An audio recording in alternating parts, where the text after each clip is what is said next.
오늘의 사연 시작합니다. 채널에서 기막힌 사연을 볼 때면 진짜 이런 막장 집구석이 있을까? 소설이 아닌가? 21세기 시대에 저런 일이 존재할 수 있을까? 라고 생각했어요. 하지만 가만히 생각해보면 그런 기막힌 일은 정말 제 주위에서도 흔히 일어나는 일이더라고요. 제 친구들만 보더라도 남편과 헤어진 애들도 여럿이에요. 하나같이 사연들을 들어보면 기가 막힐 이야기들이죠. 그 중에서 제 가장 소중한 사람이 겪었던 일을 써보겠습니다. 저는 저희 집에도 이런 기가 막힌 일이 생길 줄은 꿈에도 상상 못했습니다. 바로 저희 아가씨 이야기입니다. 저희 아가씨 26살의 나이로 시 매부와 1년여의 교제 끝에 재작년 가을에 결혼하게 되었는데요. 작년 구정이 첫 명절이었어요. 바로 그때 생긴 일이죠. 저희 아가씨는 위로 오빠가 둘인 막내딸이에요. 엄청나게 늦둥이에요. 큰오빠인 저희 신랑과는 18살, 그리고 서방님과는 15살 차이가 나네요. 시어머님은 연세가 많으신데도 불구하고 예기치 않게 찾아온 아주 소중한 아이였어요. 그래서 시어머님은 주위의 반대에도 불구하고 저희 아가씨를 낳은 거죠. 저희 시부모님을 비롯해서 저희 남편 그리고 서방님까지 가족들 모두 아가씨 바라기였을 정도로 늦둥이 아가씨는 저희 집안의 보물입니다. 저랑 제 남편이 고등학교 때부터 커플이었어요. 그래서 전 고등학교 때부터 남편 집 놀러 다니면서 저희 아가씨랑 놀아주고 했었어요. 저희 남편이나 서방님을 비롯해 남편 친구, 서방님 친구들도 저희 아가씨 보러 온다고 하루가 멀다 하고 집에 놀러 갔었고요. 아가씨는 어릴 때부터 낯도 안 가리고 방실방실 웃으며 천사 같았어요. 어릴 때 저희 아가씨 생각하면 웃음이 나요. 진짜 예뻤거든요. 시어머니는 그런 예쁜 아가씨를 눈에 넣어도 안 아프시다고 애지중지 하셨죠. 그런데 그런 시어머니에게 간암이 발견되었어요. 아가씨가 5살 되던 해였어요. 너무 늦어 손을 쓸 방법이 없다고 가족들과 함께 시간을 보내라고 병원에서 말하더군요. 어머님은 마지막 소원으로 저희 남편과 저 결혼하는 거 보고 싶다 하셨어요. 그래서 어머님 돌아가시기 전에 부랴부랴 서둘러 식 올렸네요. 그리고 얼마 뒤 어머님은 편안히 주무시다 하늘나라로 가셨어요. 그런데 어머님이 돌아가시기 전에 제 손을 꼭 붙잡으시고 이런 부탁 미안한데 우리 여주를 좀 잘 봐달라고, 내 딸처럼 내 동생처럼 아껴달라고, 그리고 사랑해달라고 하셨어요. 그러시면서 저에게 어머님이 가지고 계시던 통장과 어머님 자신이 시할머니께 시집 올 때 받으신 반지를 주셨어요. 그때부터 시댁에 들어와 산지 벌써 21년째네요. 저희 아가씨는 제게는 남편의 동생이기 전에 저의 동생이고 또 저의 딸이에요. 솔직히 제게는 아가씨가 딸이라는 생각이 제일 크네요. 실제로 저는 아가씨한테 그렇게 대했고요. 그래서 저희 아들들도 아가씨를 고모보단 누나라고 생각하고요. 그리고 나이 차이도 많이 나지 않으니 그런 것도 있었죠. 저희 아가씨는 늦둥이라서 그런지 가끔 떼쓰고 어리광 부릴 때도 있어요. 하지만 예의에 어긋나는 짓은 하지 않고 착하고 바릅니다. 그래서 아가씨를 키울 때 손이 많이 안 가고 얼마나 편했는지 몰라요. 제가 아이들을 못 돌볼 때면 그 어린 것이 조카들을 봐주고 그랬어요. 그렇게 귀엽고 마냥 어린애일 줄만 알았던 저희 아가씨가 어느덧 커서 재작년에 시집을 갔습니다. 아버님과 저희 모든 식구들은 아가씨를 너무 예뻐해서 아가씨가 시집갈 때 남부럽지 않게 다 해줬습니다. 물론 서방님네도 아가씨를 엄청나게 좋아해요. 그리고 저희가 아가씨한테 그만큼 해줄 여력도 있었고요. 제 생각에는 솔직히 아가씨가 원체 아까운 결혼이었어요. 팔이 안으로 굽어서 그러는 것도 있지만 여하튼 제 생각은 그랬습니다. 그런데 아가씨는 살면서 안 된다 하는 건 어느 정도 때를 쓰다가도 가족들이 안 된다고 단호하게 못 박으면 자기도 수긍하고 하지 않았거든요. 그런데 결혼만은 가족들이 반대를 해도 끝까지 밀어붙이는 거예요. 시매부를 너무 사랑한다고 하면서요. 그래서 어쩔 수 없이 허락하였습니다. 아가씨도 성인인데 평생을 저희가 끼고 살 수는 없고 언젠가는 시집을 보내야 한다는 생각은 하고 있었어요. 그런데 솔직히 아가씨가 아직 20대이니 결혼은 조금 천천히 하길 바랬습니다. 그리고 양가 상견례부터 시매부 집안이 마음에 안 들었지만 저희 아가씨가 사랑한다니 가족들 모두 다들 참고 넘어갔어요. 그런데 아가씨가 원체 단단하고 강한 척하는 성격이에요. 아파도 안 아픈 척, 슬퍼도 안 슬픈 척, 그렇게 행복한 척, 기쁜 척, 자기는 아무렇지 않은 척 하는 게 장점이자 단점이에요. 결혼하고 별일 없느냐고 물어보면 아가씨는 괜찮다고 다들 잘 해준다고 했어요. 그래서 아가씨 말이 정말일까? 라는 걱정을 했지만 너무 사랑하는 사람과의 결혼이었으니 아가씨가 정말 행복한 줄만 알았어요. 그렇게 가족들 모두 그렇게 생각했었어요. 그런데 작년 구정에 생긴 일이네요. 설전에 아가씨와 통화를 했어요. 명절에 언제 집에 올 거냐고 물어봤죠. 아가씨는 시집가고 첫 명절이라서 설날 당일에는 시댁에 가야 하고 친정에 아무래도 못 올 것 같다고 하더군요. 어떻게 될지 모르겠지만 설날 다음 날은 아마도 올 수 있을 것 같다고 하는 거예요. 그러냐고 알겠다고 했습니다. 설날 다음 날 아침이었어요. 서방님과 동서도 아가씨가 온다 하니 이번에는 동서네 친정에 설날 당일에 갔다가 다음 날 아침 일찍 저희 집에 왔습니다. 다른 가족들이 다 모였으니 아가씨에게 언제 오느냐고 물어보려고 전화했지만 안 받는 거예요. 전화를 계속했어요. 그래서 어찌어찌 통화가 되었는데 언니, 내가 나중에 전화할게요. 이렇게 아주 작은 목소리로 이야기하고 끊은 뒤로 또 연락이 안 되더라고요. 그래서 걱정스러운 마음에 계속 전화를 하였지만 아가씨는 안 받더라고요. 그래서 무슨 일 있느냐고 걱정이 되니 꼭 전화하라고 문자를 남겨놓게 되었어요. 오후 4시가 다 되어서야 아가씨한테 전화가 왔더라고요. 전화를 받으니 아가씨가 다짜고짜 엉엉 우는데 제 가슴이 철렁하더군요. 제가 아가씨에게 왜 우느냐고 하는 말을 옆에 있던 가족들이 들었어요. 그러더니 다들 아가씨의 걱정에 도대체 무슨 일이냐고 한마디씩 하더군요. 정확한 상황이 무엇인지를 아는 게 우선이었기에 일단은 가족들을 조용히 시켰어요.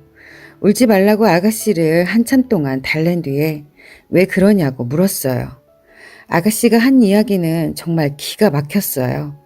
시댁에서 시집 오고 첫 명절인데 들러야 할 댁도 많고 해서 이번 명절은 친정에 가지 말라고 했다더군요. 저희 아가씨가 입 바른 소리를 잘하는 스타일인데요. 연휴가 하루 이틀이 아닌데 하루 정도는 친정에 갈 수 있지 않나? 라고 생각했대요. 그렇게 이야기를 꺼내려고 하니 이래서 엄마 없이 자란 가정은 이러더랍니다. 그래서 자기를 이 정도로 키워준 저와 제 남편, 시아버님, 심지어 돌아가신 시어머니까지 욕보이는 것 같아서 꾹꾹 참고 또 참았다 더군요. 그리고 시댁 어른들께 대들고 조목조목 따진다고 해도 옛날 사람들이고 말도 안 통할 것 같다더군요. 그래서 그냥 집에 가서 자기 남편 잡자고 마음 먹었답니다. 명절 전날도 아닌 전전날 퇴근하자마자 시댁 가서 음식 장만에 상 차리고 뒤처리까지 다 했대요. 또 제대로 쉬지도 못하고 시댁들 친척들 댁에 찾아뵙느라 여기저기 따라다녔다더군요. 그리고 시댁에서 밥을 한 끼도 마음 편하게 제대로 못 먹었다는 거예요. 화가 나고 서러웠지만 참으면서 명절 다음 날까지 정십상을 바쳤는데 시댁에서 기가 막힌 대접을 받은 거죠. 점심을 먹자마자 시매부는 전화를 받고는 언제 온다는 말이 없이 갑작스럽게 나가버렸대요. 그리고 시댁 식구들은 자기들끼리 쇼핑과 영화를 보러 나갔다는 거예요. 나가면서 저희 아가씨 보고 자기들 돌아올 때까지 집안 대청소를 해놓고 저녁 식사까지 차려놓으라고 했다더군요. 이게 세상에 무슨 말입니까? 이게 정말 말이나 되는 소리입니까? 무슨 며느리가 종입니까? 그런데 착한 아가씨는 하라는 대로 하려고 했다는 거예요. 그래서 혼자 집에 남아서 정신상 치우고 집안 청소를 하다가 너무 힘들어서 쉬다가 그제야 저희에게 온 전화와 문자를 확인하고 저에게 전화를 한 거였어요. 전화에서는 제가 속상할까 봐서 진짜 아무 말 하지 않으려고 했는데 제 목소리 듣자마자 서러워서 울음이 터진 거였어요. 저는 아가씨에게 지금 갈 테니 시댁 주소를 문자로 보내라고 했어요. 그리고 아가씨와 전화를 끊자마자 저는 가족들에게 자초지종을 이야기했어요. 제 말을 들은 가족들은 모두 화를 내더군요. 저는 남편하고 둘이서만 아가씨의 시댁에 쫓아가려고 했어요. 그러자 시아버지께서 같이 가자고 하시더군요. 그런데 서방님하고 동서 그리고 저희 아들 둘도 같이 따라가겠다는 거예요. 종초부터 사돈댁에 몰려가는 게 좀 그랬지만 다들 아가씨 걱정에 따라 나선다는데 말릴 수가 없었어요. 그리고 속이 뒤집어져서 본때를 보여줄 요량으로 다 같이 가기로 했습니다. 저희가 도착하니 바보 같은 아가씨는 앞치마 입고 걸레를 손에 들고 문을 열어주는데 진짜 피가 거꾸로 솟는다는 게 어떤 기분인지 알겠더라고요. 아가씨가 손에 들고 있는 걸레를 빼앗아서 내팽개치고 나서 아가씨가 하고 있는 앞치마를 우악스럽게 벗겨내고 바닥에 던져버렸어요. 그리고 아가씨한테 다른 거 챙길 거 하나도 없으니 핸드폰이랑 지갑만 챙겨라 라고 했어요.